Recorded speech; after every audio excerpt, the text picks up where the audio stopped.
Hey guys, I'm Hishiro, player for Tempo Storm, and today I have a card reveal from the upcoming expansion Renascent Chronicles.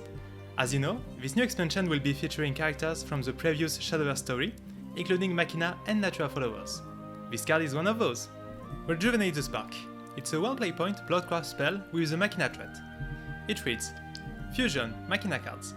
Whenever cards are fused to this card, if you have at least 1 play point, use 1 play point and restore 1 defense to all allied followers. The spell says, restore 1 defense to all allied followers, draw a card. As you probably noticed, this card is meant to be paired with the new Mono, Immortal Garnet, which was previously revealed.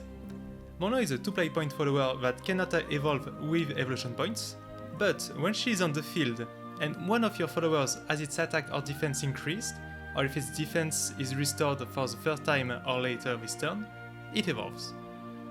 After she evolves, she's a 6/6 Storm followers, and when she attacks, all of your evolved followers gain Storm. Rejuvenate the Spark restores 1 defense to all your followers by fusing a Machina card and by consuming 1 play point. And then, you can repeat the action by playing it for 1 play point. This means for 2 play points, you have 2 of the 3 conditions triggers needed for Mono to evolve all your followers on the board. Now you just need a third buff or healing effect to trigger Mono. It can be Mono's Vengeance effect, for instance, which gives +1 defense to all allied followers. You can be in Vengeance thanks to Bloodcraft Epitaph, Lizelote Lady Scarlet, or simply by being under 10 health. For the other global buffs available in rotation, you have Angelic Melody, Chaos Bronze Strike if you are in Vengeance, and Eugen, Stalwart Skyfarer. Of course, not all of those are viable, and we have yet to see what other global buffs or healing there will be in the new expansion. If your goal is simply to evolve Mono to have a 6/6 Storm, you can theoretically achieve that on turn 4.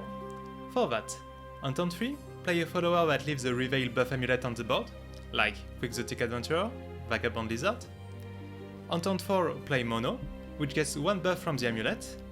Then, fuse a Machina card from your hand for Rejuvenate the Spark. Play Rejuvenate the Spark for a total of 3 condition triggers for Mono, 2 healing and 1 buff. And done, you have a 6/6 Storm with whatever buff you gave her.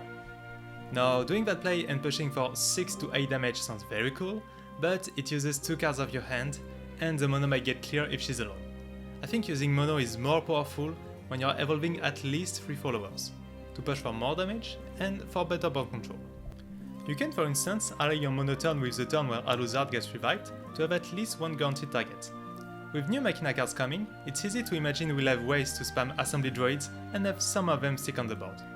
With this ability to evolve so many followers early, Grimnir and Resolve of the Fallen will likely see play in this new Machina Blood archetype as extra payouts, just like Destructive Succubus used to in all Machina Blood builds.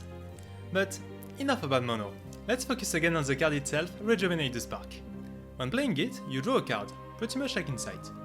In Bloodcraft, that means you can activate Avarice for cards like Skull, Freedom Raider, Lizelote, Lady Scarlet, or Laura, Crimson Strife. In that sense, the card can serve a similar role to Bloodsucker Demon in the current Baal Blood and Evolve Blood. Then for the other part of the card, all your followers get healed by 1 defense. This can be cool if you just took some value traits to pump up the health of your followers and to make it harder for your opponent to clear. However, your heal targets might be Assembly Droids, so 1/1s that cannot survive traits, or they might be followers that you just play this turn to evolve for Mono, and are still undamaged. So unless we get other synergies with healing your followers, like let's say followers with high defense that damage themselves on fire, or something in the vibe of the Omen of the 10 Reigning archetype, the healing effect of Rejuvenate the Spark is likely to not matter.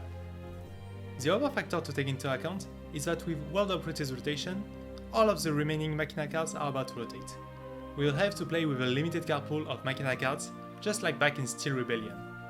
That means the fusion effect of Rejuvenate the Spark might actually force you to fuse cards you would want to save. It will depend on the amount of draw effects we get in the Renascent Chronicles card pool. But then again, they could just print an Unleashed Nightmare and all problems would be solved. You would even be able to charge Rejuvenate the Spark itself, since it has a Machina threat. So overall, Rejuvenate the Spark is a great support card for the future Machina Blood deck, being the main trigger for the new Mono, while providing some extra utility. We have yet to see if there are any ways to tutor it, how many Machina followers will be available to use for the fusion effect, and if there will be any other follower healing synergy to see how reliable this spell and the combo with mono will be.